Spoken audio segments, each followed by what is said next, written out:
The drive to excel, to cross all hurdles by stretching one's own limits and reach and achieve is what creates a hero out of a common person. The desire to confront the challenges which nature offers and emerge victorious reflects a rare passion possessed by only a few. Of all the exhilarating sports, water provides one of the most fascinating medium to live one's dream to the fullest. The bigger the expanse gets more turbulent, the more thrilling gets the challenge. With an inherent attraction towards water, nothing and nothing else can get the better of an opportunity to conquer all the 5 oceans of the globe in a single expedition. Less than 300 adventurous people across the globe have embarked on a solo circumnavigation voyage and have successfully registered their names in the Hall of Fame. There has been no Indian name in the list so far. No boat or ship flying an Indian flag has undertaken a circumnavigation under sails till date. It was only 3 years back in 2006 when the much respected and learned Vice Admiral Rtd M.P.Awati conceptualized Project Sagar Parikrama. An avid maritime historian, he often dreamt of an Indian joining the elite club of solo circumnavigators. After much persuasion with the Navy, he ensured that the project saw the light of the day. The task of constructing the yacht was entrusted to Mr Ratnakar Dandekar of Aquarius Fiberglass Private Limited, Goa, while Commander Dilip Donde volunteered to take the sails. Project Sagar Parikrama is the project for an Indian, by an Indian in the true sense. With passion in the heart and the dream to conquer the world, Sir Robin Knox Johnston from United Kingdom became the first person in the world to complete a non-stop solo circumnavigation in 1968-69. Sir Robin achieved this feat in 312 days in his 32 feet teakwood boat Sohaili, which was built in Mumbai in 1964. Though this adventure was first attempted by Joshua Sokolam of USA in 1895-98 in his boat the Spray, Sir Robin was the first to complete it non-stop. Commander Dilip Donde, a clearance driver of the Indian Navy, has had deep interest in offshore sailing. Sir Knox was his role model for the unusual feat achieved by him. I volunteered for the project in end April, and we really didn't have much of an idea as to what was required to do to make a project like this successful. Then around August, some people who knew somebody in Europe asked Sir Robin Knox Johnston, who was the first person to go around the world solo and non-stop in 1968, as to how the Indian Navy should go about this project. Sir Robin Knox's answer was simple: just send him to me to work with me and he'll know what is required. I worked with him for 3 weeks in England, then we sailed from England to Spain, worked for 3 more weeks getting his boat ready in Spain, and then saw him off on the start line. During his first stop at Fremantle, Australia, I again joined his team for a week, and that's when I learned the nuances as to what is required of the boat and how to go about this whole thing. The task of constructing the yacht for Project Sagar Parikrama was entrusted to Goa-based Aquarius Fiberglass Private Limited, situated on the beautiful island Divar on the banks of River Mandovi. Mr Ratnakar Dandekar, Director Aquarius Fiberglass, started his company to make rescue boats, lifeboats and other life-saving appliances.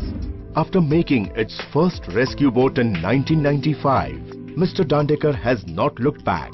Apart from these, Aquarius Fiberglass also makes paramilitary crafts, pleasure crafts, workboats and any items in glass fiber, fire door and fire dampers. Building the MHADEI, a 56 feet custom-built sailboat, began on 25th December 2007. After a year's hard work, it was launched on December 15, 2008 and handed over to the Chief of Naval Staff on 12th February 2009. 90% of the equipment on this sailing vessel was imported. The mast came from South Africa, from southern spars. The sails came from North Sails, New Zealand. The winches, the other fittings came from Europe, generally from Germany, Holland and England. The electronics also came from Ray Marine, England. so much so that the clothing which he will require, because temperatures will be in around minus 4 or 5 degrees sometimes in his voyage, were brought also from Henry Lloyd, which is an English company. The yacht making industry in India is in its infancy. Due to lack of demand in the Indian market, the design of MHADEI was chosen from a well-known yacht designer, Van der Stad of Holland. A 56 feet Tonga design, well proven for its sailing ability, was chosen. It was required by this naval contract that we should have the designer's rep to check quality of the sailing yacht we were building, because there is no enough experience in this country for any inspector to check the quality of the vessel. Though Lloyd's Register of Shipping was given this job of checking quality and workmanship of the vessel, even then the Navy thought it necessary to appoint a person and from the designer side to check the quality of the boat. So Johan Wells was nominated by the designer to be his rep to come here and check our work and our quality of workmanship. An experienced yacht builder with over 380 yachts to his credit, this reticent Dutchman provided invaluable inputs in the making of the MHADEI. He was deeply involved with all aspects of boat construction, modification and maintenance, etc. Johan Wells came to us for the first time. He saw our yard, he saw our facility. He was a real worried man to look at our yard, and he was thinking, yeah, whether these people will really do the vessel or no. As he worked with us, in the second visit, he was already sure that okay, we have the heart to complete this vessel. To work with Ratnakar Dandekar was a great joy. He always very seriously wanted to do the job perfect. Also under time pressure, he never took a lesser shortcut with risk for quality. I think as a team we made the dream of Admiral Awati closer to come through. An Indian Navy sailor, single-handed, around the world. I want to thank you all for being a small part of this. MHADEI, the yacht for Project Sagar Parikrama, began taking shape on 25th December 2007 at the Aquarius Fiberglass Yard in Goa. The yard was visited by all the experts associated with the project, including Sir Robin Knox Johnston, Mr. Johan Wells, retired Vice Admiral Awati and the team of Navy at various stages of the construction. The yacht has been built with great precision and provision of minimum space for maximum utility. The navigation and communication equipments are set just above the chart table, which has ample of space to store the soloist's chart and other materials. An angle is provided to his seat so that when the boat heaves on either side, he gets a stable place to continue with his work. Below the seat is the provision for the battery box. Commander Dilip Donde has been provided with a seamless communication setup to meet all the requirements that might arise during the expedition. In addition to the communication setup, there is an entire set of navigational tools to keep a close watch on the course of the yacht. The yacht has been provided with 5 bunks, each equipped with a mattress and a storage capacity with locking system.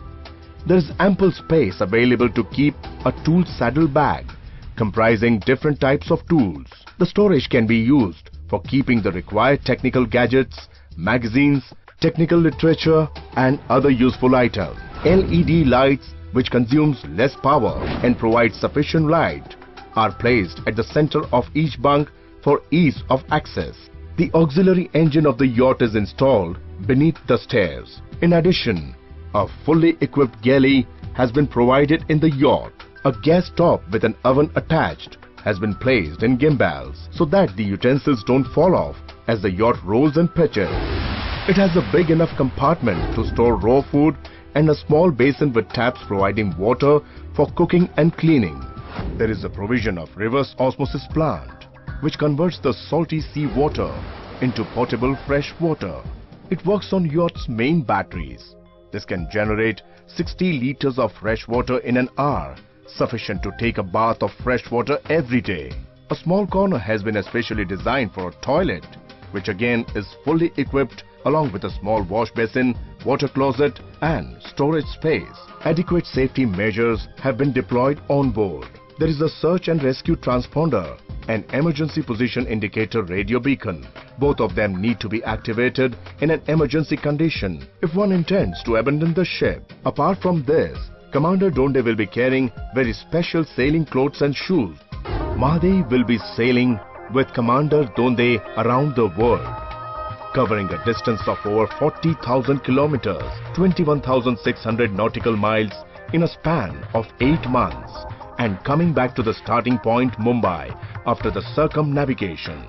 Beginning her voyage from Mumbai on the 19th of August 2009, MHADEI will reach Fremantle, Australia in about 40 days and will take her first halt of 5 weeks. From here, she will head to Christchurch in New Zealand, which will take about a month, her second halt of 2 weeks. She will then sail for 2 months to the Falkland Islands and take a 2 weeks halt at Port Stanley. The next stop will be Cape Town, which will take about a month. After a 5-week halt here, she will proceed on her final lap to Mumbai, which will be completed in about 2 months.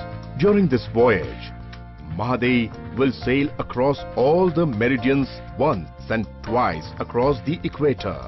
Before setting sail on August 19th for Project Sagar Parikrama, MHADEI has been put through rigorous tests and trials for her strength and capacity to withstand harsh weather conditions. She was sailed to Sri Lanka and Mauritius with a crew comprising Commander Donde and Lieutenant Commander Abhilash Tomi. In the Mauritius venture, the return voyage was solo by Commander Dilip Donde. MHADEI, a masterpiece created by Mr Ratnakar Dandekar, is a beauty. For an expert like Mr Johan Wales, who was initially skeptical about Indian capabilities, could not but admire this Indian beauty. I think coming across Ratnakar, the boat builder, and Aquarius Fiberglass, the yard, was the best thing that happened to Project Sagar Parikrama. We have, without doubt, best possible boat that can be built in India. We all know about Robin Knox Johnson, the grand old daddy of solo sailing. Did his first solo sail in 1968. That is a recorded first. He sailed on the boat. I was with him sailing one night. Yeah, got a lot of advice from him regarding sailing. He is an Englishman. Few words, he said, "Good, I don't find anything wrong with the boat." I take it as a big compliment coming from him. There were challenges. Being a pioneer, there was no precedence as to how to go about the construction. We were learning from our mistakes. We were asking people around. The fellow has done a fine job, without the slightest doubt. And he is capable now of building such boats. A person who is not conversant with boat calls a boat, gives the pronoun of it. It's a machine. No, it's not. She's a boat. She's a lady. The month of August has a special significance for the Indians. It was in August 1947 that India achieved its independence from the British Raj. August 2009 will write a new history for India and Indians with Project Sagar Parikrama. We, on behalf of over 1 billion Indians, wish all the luck to Commander Dilip Donde and compliment to Mr Ratnakar Dandekar for the efforts and hard work put into the realization of this project. The love, blessings and best wishes of an entire nation will sail with Dilip Donde and pray for a successful culmination of Project Sagar Parikrama. We look forward to his safe return and hope that there will be many more aspiring Indians wanting to do such voyages, bringing glory to their country and to themselves. After all, a country which aspires to a presence at sea has to be backed by a sea-friendly people, a people who are comfortable with the sea around them, which gave India once upon a time a memorable maritime past and tradition in shipbuilding and seafaring.